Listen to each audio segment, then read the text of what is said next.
Hello, I'm Ted Lederer of the Elliott Lewis Gallery in Vancouver, and I'm with Deborah McDonald, and we're here for It's All About Art.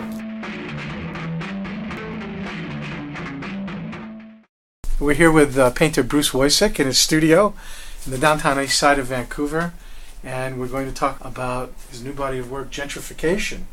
Bruce, tell us a little bit about what we're seeing. Well, my show is focused on the downtown east side, and it's capturing the vanishing aspect of the architecture in that area. I notice already some of these buildings have disappeared since you started on them. Yeah. Are there particular challenges to doing architectural painting? Very time consuming. Which surprised me. At first I thought this was going to be a snap, and then I started detailing, oh my god, because even though they look somewhat simple, if you don't have it accurate, it's not going to work as a painting.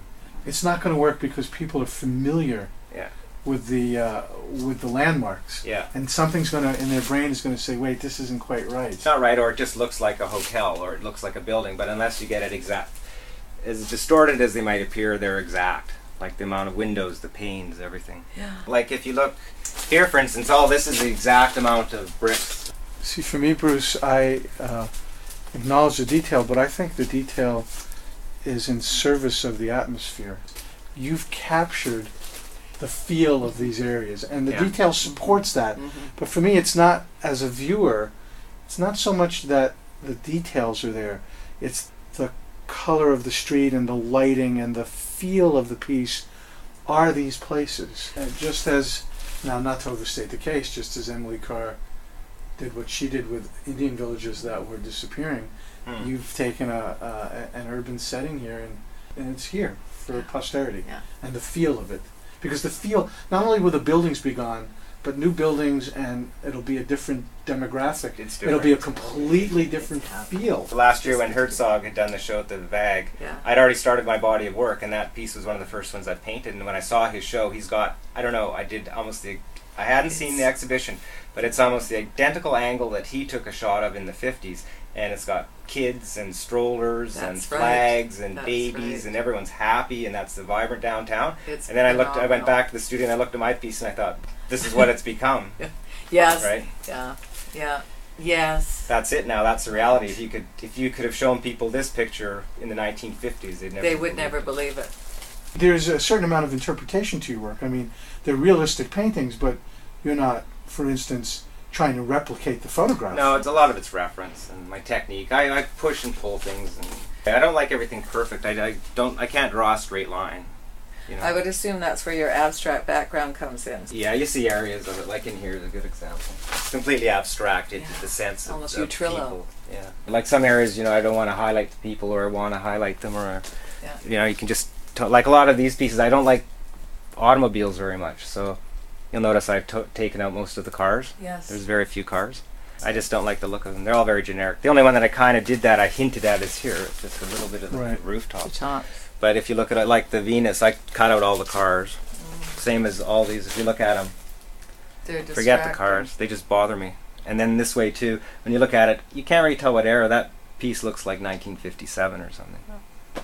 Well, the one that I'm really happy with, I just like it personally, is the old Woodwards. I'm looking at that right now. I used to work for Woodwards back in the 80s on the food floor, and it was the best job I ever had. Really? They were such a fantastic company. They had a fabulous food floor. Oh, that was the best job. It was. They had the gourmet section, all that stuff. It's all our 49 days were fantastic. It was just the best job I ever had. It was a great business. So that's really a nostalgic trip. Well, one of the things that strikes me, Bruce, is we look around the room, is almost for lack of another word, the riot of color, and lots of primary colors. Yeah, I used to, my early work, like in my late teens, was bright, very influenced by the Impressionists or Matisse, just slashes of pure color. Right. And then I evolved through abstraction into dark colors. Remember the work was fairly dark? Yes, I did. And now everything's kind of going back to when I was younger.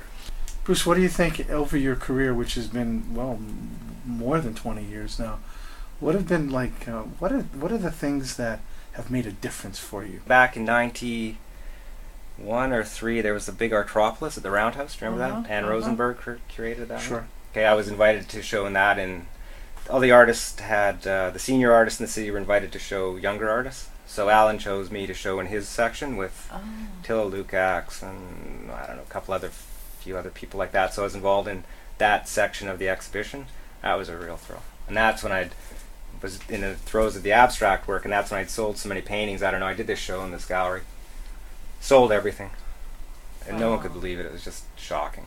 And so I thought, this is it. Of course, it's only good for a year. That's the year I took off painting. Right.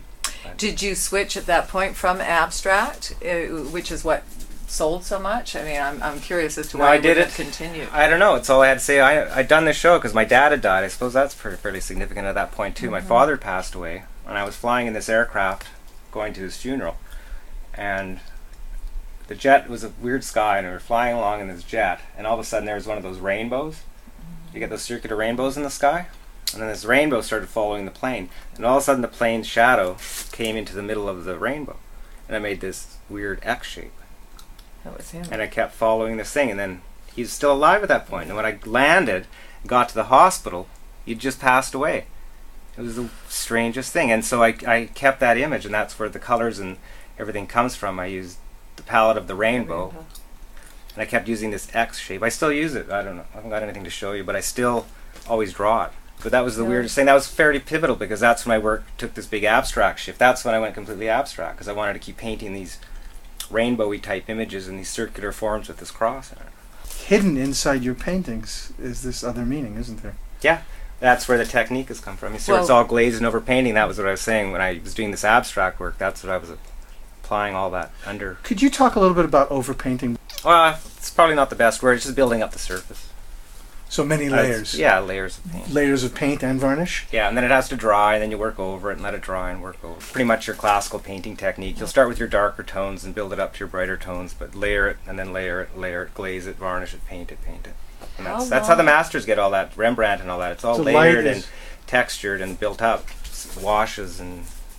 The light is really dependent on the dark, isn't it? Yeah, and the layering helps to give it more of a glow, because you're building up these surfaces, right? So if I just were to paint that yellow, just look like yellow, but now when you look at it, it's like, wow, that really glows.